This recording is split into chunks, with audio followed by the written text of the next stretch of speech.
Hi guys, আমি তানিয়া। আমার ছোট্ট একটা ভিডিওতে তোমাদেরকে ওয়েলকাম জানাই। তো আমার বরের কালকে ছুটি ছিল বলে আমি আর আমার বর কাল সন্ধ্যাবেলা একটু ঘুরতে বেরিয়েছিলাম। একদম অল্প সময়ের জন্যই বেরিয়েছিলাম। তো দেখো আমি আর আমার বর বেরিয়ে পড়েছিলাম, একটা জায়গায় যাওয়ারই ছিল। তো সেখানে যাওয়ার জন্যই মোটামুটি বেরিয়েছিলাম আমরা। এই দেখো গাইজ, আমরা সেখানে পৌঁছেই গেছি।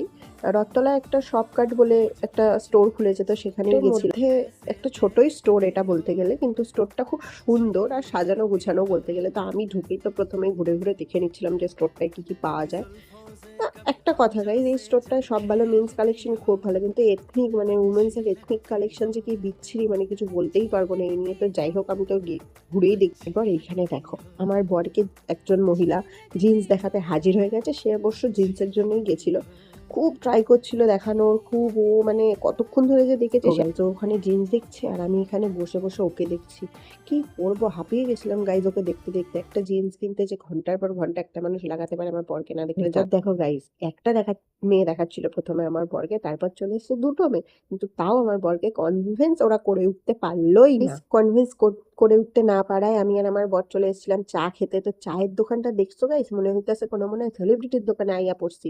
বিশাল ভিড়, সে যে কি ভিড় সে আর বইলেই বুঝাইতে পারবো না তোমাদের। যাই হোক, তারপরে এত কিছু হ্যাপা পেরানোর পরে আমার বরকে দেখো এখানে সে চায়ের জন্য টোকেন নিচ্ছে, মানে সেলিব্রিটি চায়ের দোকান, টোকেন নিয়ে তারপর আমাদের চা খেতে যেতে হবে। বেচারা কি কষ্ট করে টোকেনটা নিয়েছিল। তারপরে উই দেখো আমার বরে একটু একটু দেখা যাইতেছে এত ভিড়ের মাঝখান দিয়া। যাই হোক, চা নিতে গিয়া ঘাইমা ঘুইমা একাকার হইয়া গেছে আমার বরটা, কি আর বলুক। তারপরে তো চা নিয়েই নিছিলাম, চা নিয়ে খাইয়াও নিছিলাম। তারপরে আর কি, তারপরে আমার বরের চা খাইয়ে টাকা শেষ হয়ে গেছিল। তারপরে গেছিল আমার বর এটিএম দিয়ে টাকা তুলতে। টাকা ফাঁকা তুইল্লা হাঁপাইয়া গিয়ে আমার বাড়ি ফেলাইয়া দিয়ে সে আবার রওনা দিছে, কিন্তু আমার অর্ডার দিয়া গেছিল ম্যাগি বানাইতে। তো সেই জন্যই আমি আবার ম্যাগি বানাইতে চলে আসলাম। তো এই দেখো ম্যাগি ঠ্যাগি আমি কইরা ঠইরা ওর জন্য প্লেটে কইরা নিয়ে গেছিলাম, আমার মুখের সামনে ধরছিলাম যে নে ভাই এবার তুই খায়া নে, আমি এত কষ্ট করে কইরা আনিস। ও মা, তারপর কি দেখি, দেখো তারপর দেখি সে ম্যাগি দেখে আগে গিয়ে সিঙ্গারা খায়া নিতেছে।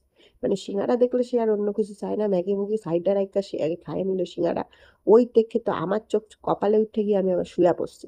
শুইয়া পড়ে আমি ওর দিকে একটু তাকাইছিলাম যে ও করে কি। যাই হোক, তারপরে এত কিছু করানোর পরে লাস্ট অব্দি সে ম্যাগিটা খাইছে। এই দেখো গাইস, কত সুন্দর লাগতেছে না ম্যাগিটাকে দেখতে। কিন্তু ও খাইছে ম্যাগি, আমি খাইছিলাম লুচি আর সিমুই।